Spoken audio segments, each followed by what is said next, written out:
As Father said, my name is Deacon Larry Worthen. I'm assigned to the parish of Christ the King, which is your sister parish here in Dartmouth. But in my work, my paid work, I am Executive Director of the Christian Medical and Dental Association of Canada. That's an association of 1,500 Christian doctors and dentists from all across Canada. And our mission as an organization is to support those people to integrate their faith into their professional practice.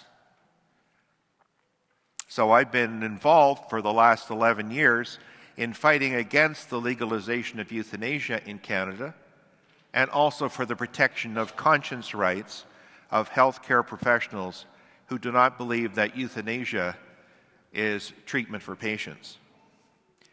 2 weeks ago, Father Malin introduced this series on euthanasia, and he said that as Christians, we cannot be ignorant or indifferent about the topic of euthanasia. Last week, Father Dominic shared with us about how we as Christians are stewards of our own bodies, and we must make decisions about our own bodies that are in light of the will of God. Today, I want to compare and contrast the vision of euthanasia in the healthcare system in Canada today with God's vision for the final destiny of the human person, which is laid out so well in today's readings.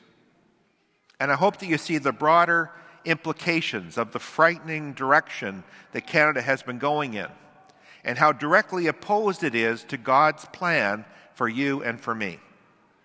And I hope that my words today will encourage you to take action. Next week, Father Malin is going to talk about what you can do to help with this very serious situation. And I hope that what I say today encourages you to respond to his proposals. Canada legalized euthanasia, or medical assistance in dying, in 2016, and it has been expanding ever since. It's been expanding in two ways. One is an expansion in implementation, and the other is an expansion in the legal categories of people who can access it. I want to talk about each of these individually. First of all, the criteria that were developed, and they were developed by a judge, not by politicians. One judge in BC developed the criteria. These uses terminology that is not well defined. For instance, it uses the term grievous illness. A lot of people think that it's just restricted to people at end of life. But it's not. It's a grievous illness, disease, or disability. And this terminology is neither medical terminology nor legal terminology. So it's really up to the individual doctor doing the assessment as to whether the patient qualifies for M.A.i.D or not. And this has led Dr. Madeline Lee, who herself provides M.A.i.D in downtown Toronto, to question whether the current criteria are sufficient to protect vulnerable patients. Assessments, she says, become like checklists.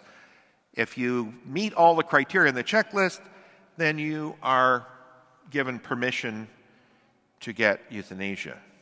And sometimes people don't even get counseling before they are assessed. Also, there's no requirement in Canada to try other treatment options.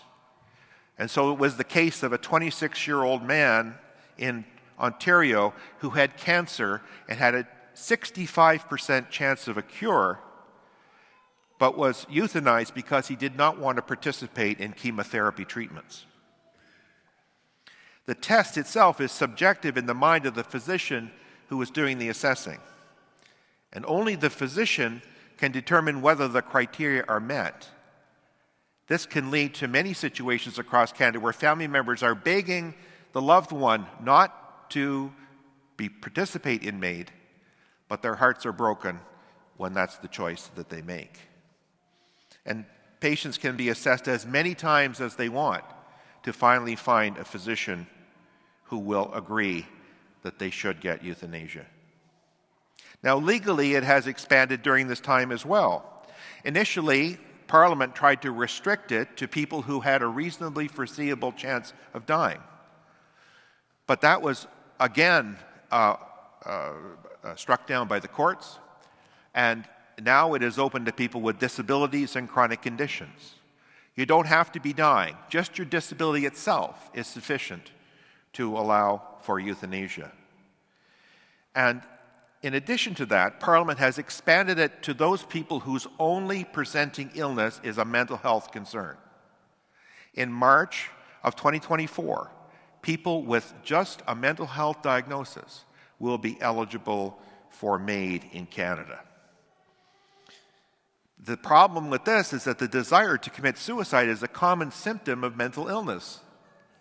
And doctors tell me it's impossible to discern between those people who want M.A.i.D because of their mental illness from those people who are making a so-called rational choice to end their life based on their suffering from the mental illness.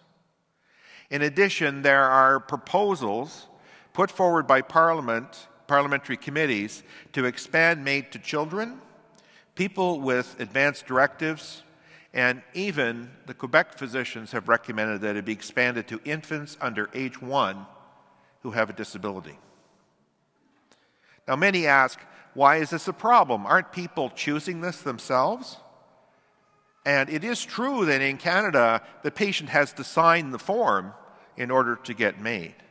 But the problem is, what is their motivation for signing the form? You see, the capacity to choose varies from person to person. If a person has privilege and wealth and access to services, then perhaps one could say that they are making a free choice. But for most people in Canada, they do not have access to services. Most people don't realize that only 30 to 50% of Canadians have access to proper palliative care. Sometimes people are choosing M.A.i.D because they can't get palliative care. Do you know that next year, in March, when this is legal for people with psychiatric illness, there will only be a 3-month waiting period for euthanasia? Do you know that the average waiting period to see a psychiatrist in Canada is 6 months? And did you know that in Nova Scotia it's more commonly 1 year? You see, patient autonomy is based on privilege. There's another important factor, and that is ableism. I don't know if you've heard of this or not, but if you yourself have a disability or you know someone in your family with a disability, you know how hard they have to fight to get acceptance in Canadian society. There's an attitude that the lives of people with disabilities are not as valuable as able-bodied people. Whereas we as Christians need to fight against this, nevertheless it is a reality. And so someone can go through their whole life trying to prove their value, prove their worth, and be held back because they have a disability, and finally at the end just decide that it's not worth fighting anymore. And we had a case like this recently in Ontario where a woman with environmental sensitivities was trying to get housing so that she would be able to breathe, essentially.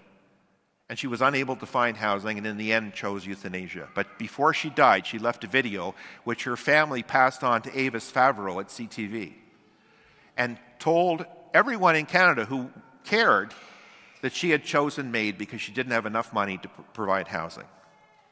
And this is the situation for many who are vulnerable. So this is the vision of euthanasia in Canada.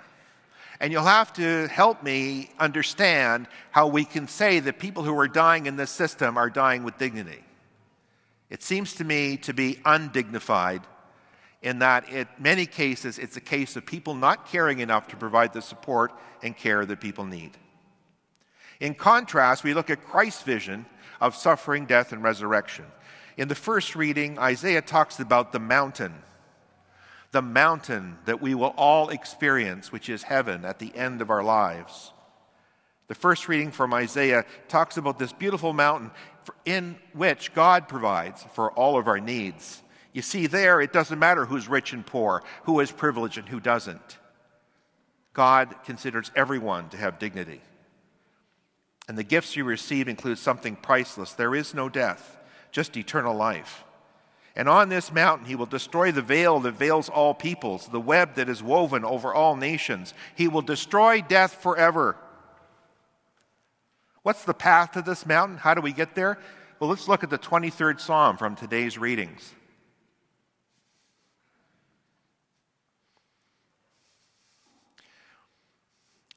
Like a shepherd, he cares for us, leading us beside still waters, refreshing our souls, comforting our fears, even in the valley of death. Do you allow the Lord to be your shepherd? Are we willing in our society as individuals to trust in the Lord in everything? Because the person who chooses M.A.i.D is not trusting in the Lord. They're taking matters into their own hands. And how do we get to this mountain? Well, in the gospel today, there's a really interesting story about a king who decides to have a wedding feast for his son. He invites everyone that he knows, and nobody comes. So he tells his servants, go out into the byways and get people and bring them in. So they fill the banquet hall. And then the king comes and he sees someone there who doesn't have a wedding garment. And he says to the servants, throw that person out. They do not belong here. What's Jesus mean? What is the meaning of this wedding garment? Well, it's known traditionally in the teachings of the church to be the cloak of righteousness that is given to us through faith. So how do we get that cloak of righteousness? What can we do to be acceptable in the eyes of God? Well, there are two things with reference to this issue. The first is we have to keep the commandments. God says, thou shalt not kill. Euthanasia is the intentional killing of a human person. We must not be involved with that. We must stay away from that. You know, Pope Francis in 2020 issued a document that called euthanasia intrinsically evil. That means it doesn't matter what the intentions are. It is intrinsically evil. And in Catholic moral theology, intrinsically evil plus the intention to do it and the consent and the understanding of what you are doing results in a mortal sin. That is a sin which can separate you eternally from God. That's why, and you might have seen the bishop's directives on this, that's why people cannot receive the last rites if they're planning on ending their life through euthanasia. That's why people who die through euthanasia cannot have a Mass, the Eucharist at their funeral. They have a liturgy of the Word. Because the church is trying to say this action is profoundly opposed to what we believe as Catholics, to what we believe as Christians. Because God has given us life. It's the greatest gift He has given us. He's decided when we should come into the world. It's not up to us to decide when we go out. The second way that we need to have this wedding garment is to be concerned for the vulnerable. We have to be concerned for the vulnerable.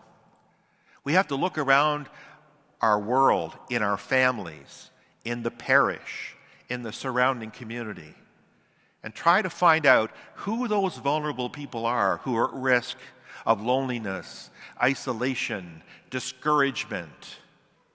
And we need to reach out to those people and provide them with support.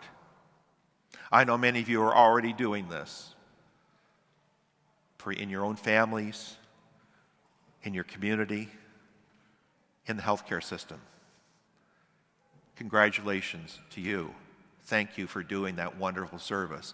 Did you know that as you are supporting the vulnerable, you are actually supporting Jesus Christ? In Matthew 25, he says, whatsoever you do to one of these, the least of my brothers and sisters, you do it to me. See, the Christian community, from the very beginning, in the Roman times, remember, you probably have heard this story. In the Roman times, it was part of the Romans' religious ritual to offer up their infants to the gods, and they would leave their infants out at night exposed. And Christians would sneak out under the cover of darkness and take the little children and bring them back and raise them as their own. And that's why Christianity grew, because what we believed was consistent with the way we acted. And so now we need to be mobilized. Every one of us needs to be mobilized to realize that the lives and the souls of people can be snatched away by euthanasia.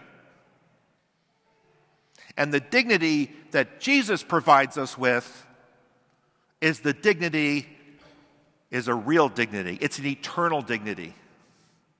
And no one should be deprived of that at a weak moment. So we see these two explanations of dignity. The proponents of euthanasia who say you can die with dignity by ending your life. And Catholicism and Christianity, which says that dignity comes from God, and no matter how vulnerable you are, you still have dignity in the eyes of God. You are still a valuable and worthwhile person. The difference between these two visions of dignity is the difference between good and evil. Yet in our Canadian society, euthanasia is mistaken for compassion. True compassion would be to truly love vulnerable people, to put the money into the services, and to care for them individually so they will not need to consider death. We are one of the most privileged countries in the world, but by pretending that something evil is really good, we risk being one of the most selfish. We need to start a conversation in Canada today so that people know what is happening. You're going to receive a handout today when you leave Mass. Please take it home, put it on your fridge, and use it as a discussion starter with your family. I read a poll this week that said that only 50% of Canadians know that in March that euthanasia will be legal for people with psychiatric illness. This should give any of us pause. May God have mercy on all of us, to give us the grace, to help us to truly turn back to Him, to recognize that our dignity is in Him, and to give gratitude for the wonderful life that He has given us through good and through evil. And may God have mercy on our country. God bless you.